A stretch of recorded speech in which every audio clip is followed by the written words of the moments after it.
New Amsterdam Season 5 Episode 2 begins with Iggy. He is trying to record a video, and he is having a problem with his intro for a dating app. It is morning and Max arrives at the hospital. Iggy is speaking to Floyd and asks him if he is crazy for going on the app. Floyd says he just doesn't want him to marry the first guy he dates. There are plenty of fish in the sea. Floyd sees his dad Horace and introduces him to Iggy. Horace tells Floyd they are going fishing, and Floyd says he can't.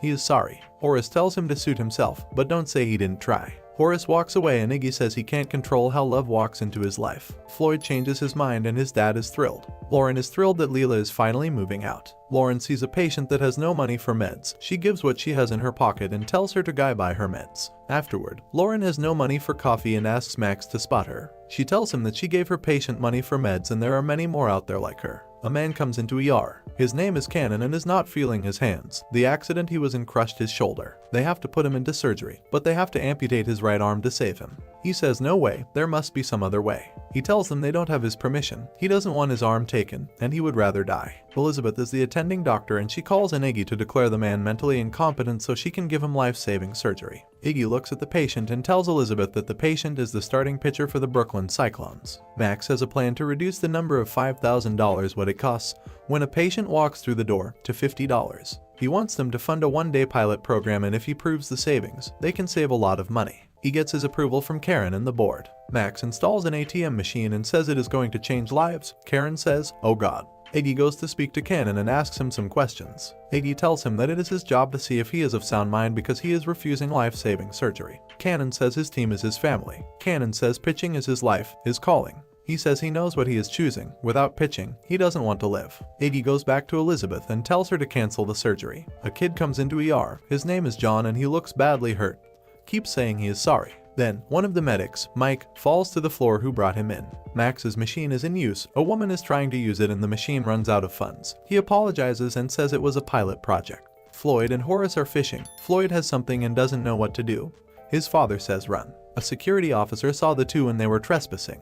Mike is having difficulty breathing. Lauren says they have incubated him immediately. Elizabeth is upset. Iggy says they have to do what Cannon wants. He is of sound mind. He tells her that if she forces surgery on him, she will lose her license and never practice again. Elizabeth walks into the operating room and gives the order to prep Cannon for surgery. Iggy is shocked by her decision. In the operating room, Cannon tells her that he doesn't want to live like this. She shouts at everyone to clear the OR. She tells him that he offends her. He is not special anymore, so he is just going to die. Cannon says he is nothing else. Before baseball, he was nothing. Without baseball, there is nothing left. She says if she had quit when she could see a way forward, she wouldn't be there with him now. Horace and Floyd made it to the car. Floyd is not impressed. She was a Homeland Security officer, and if he had gotten caught, it could have caused a problem for him.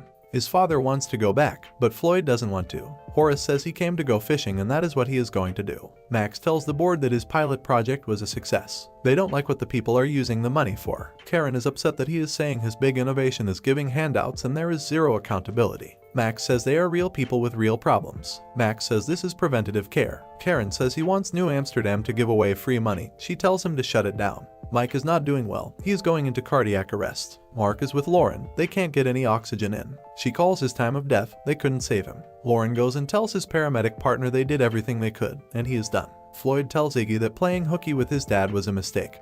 He wasn't showing up for him. He almost got arrested and lost his whole career, and all his dad wanted to do was fish. Floyd said he took an Uber home because his dad is still out fishing. Iggy says it seems like his father has bipolar disorder. Cannon went through with the surgery. His life is saved. Elizabeth thanks her team for the hard work. Max is in his office. Karen walks in and he says so many people need their help. Everything he did is medicine, but the board can't say it. He comes up with sponsor a patient, people helping people. Karen clicks on one and helps. Iggy arrives home. Martin is there and he says he doesn't know how to be a single man.